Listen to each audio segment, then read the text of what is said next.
दोस्तों, आज जो आप कहानी सुनने जा रहे हैं वो किसी साधारण नौकर की नहीं, बल्कि एक ऐसे नौकर की है जिसकी सोच ने पूरे महल में हलचल मचा दी। महल में काम करते करते जब उसकी नजर पहली बार राजकुमारी पर पड़ी तो उसकी दुनिया ही बदल गई।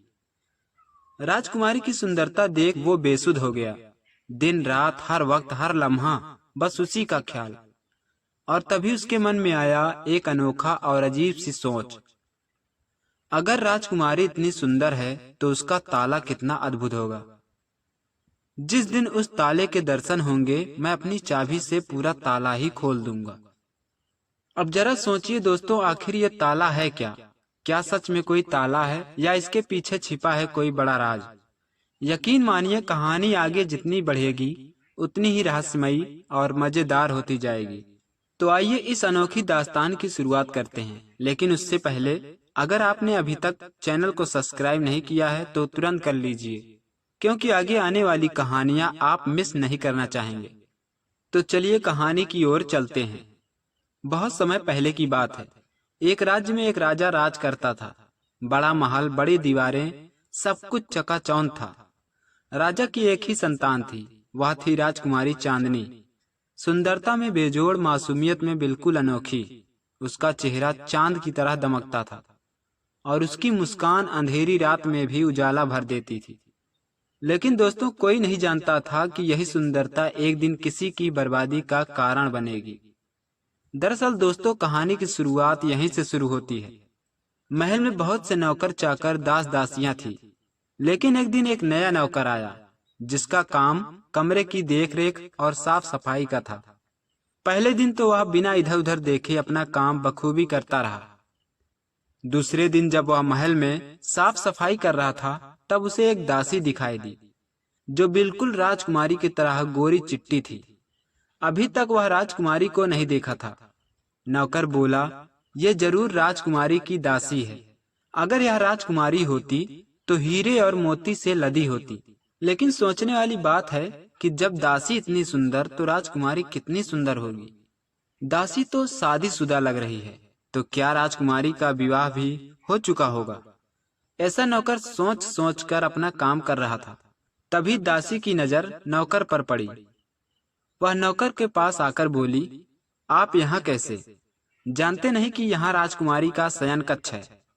नौकर ने कहा, क्षमा करें, लेकिन मुझे यहाँ मंत्री ने साफ सफाई के लिए रखा है।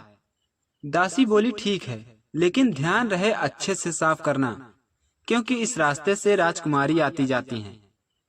अब नौकर ने सोचा, यह तो बहुत अच्छा है, इसी बहाने राजकुमारी को भी देख लूंगा। ऐसे ही 2-3 दिन बीत गए, लेकिन राजकुमारी कहीं नहीं दिखी। एक दिन नौकर ने देखा राजकुमारी स्नान घर में स्नान करने जा रही है।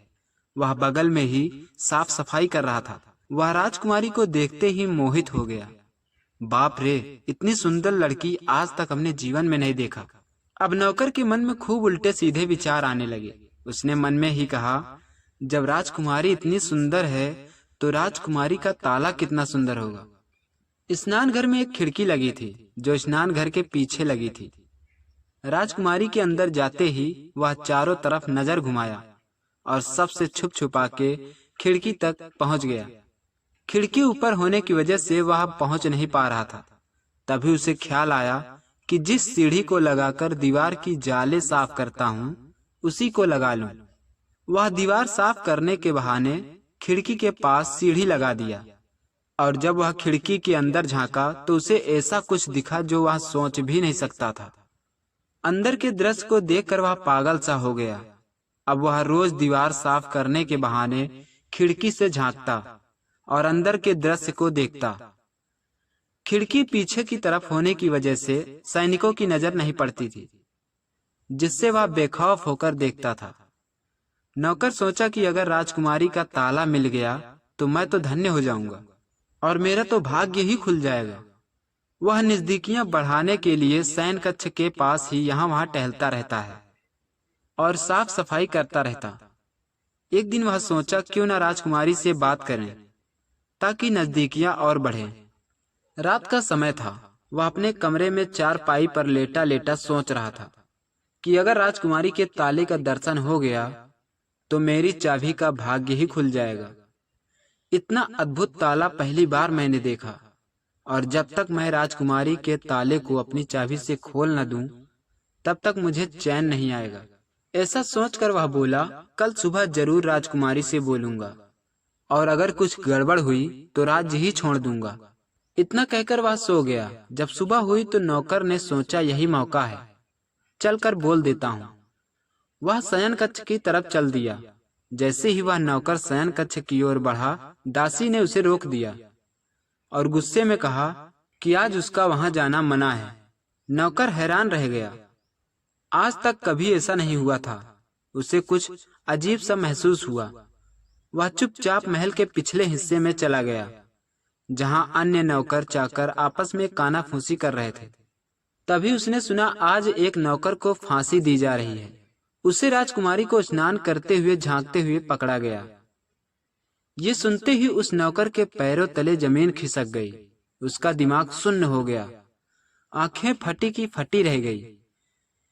क्या कोई और भी यही कर रहा था, या मैं ही पकड़ा गया हूँ? उसके दिल की धड़कन तेज हो गई। वो धीरे धीरे उस जगह की ओर बढ़ा जहां दंड दिया जा रहा था। भीड़ लगी थी, सैनिक पहरा दे रहे थे, राजा स्वयं वहां उपस्थित थे। तभी उसने देखा, एक नौकर को आंखों पर पट्टी बांधकर खड़ा किया गया था। राजा ने कठोर स्वर में कहा, हमारी राजकुमारी की मर्यादा पर जो भी आंख उठाएगा, उसका यही अंजाम होगा। फांसी का फंदा तैयार था। नौकर का दिल कांप उठा।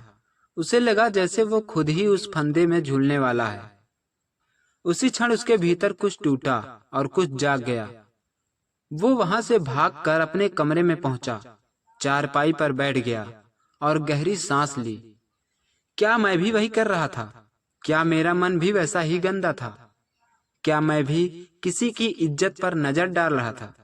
वो खुद से सवाल करने लगा, और फिर कुछ ही देर में उसने एक निर्णय लिया।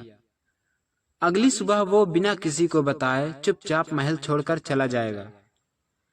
जिस नजर में गंदगी हो, वो ताला नहीं, खुद को बदलने की जरूरत होती है। किसी की सुंदरता का अर्थ ये नहीं कि उस पर हक जताया जाए। इज्जत देना ही सबसे बड़ी मर्दानगी होती है। अगर आपको यह कहानी पसंद आई हो तो शेयर करें, और ऐसी ही कहानियों के लिए हमारे इस चैनल को सब्सक्राइब करना ना भूलें। मिलते हैं अगली कहानी में एक नए मोड़ के साथ। धन्यवाद।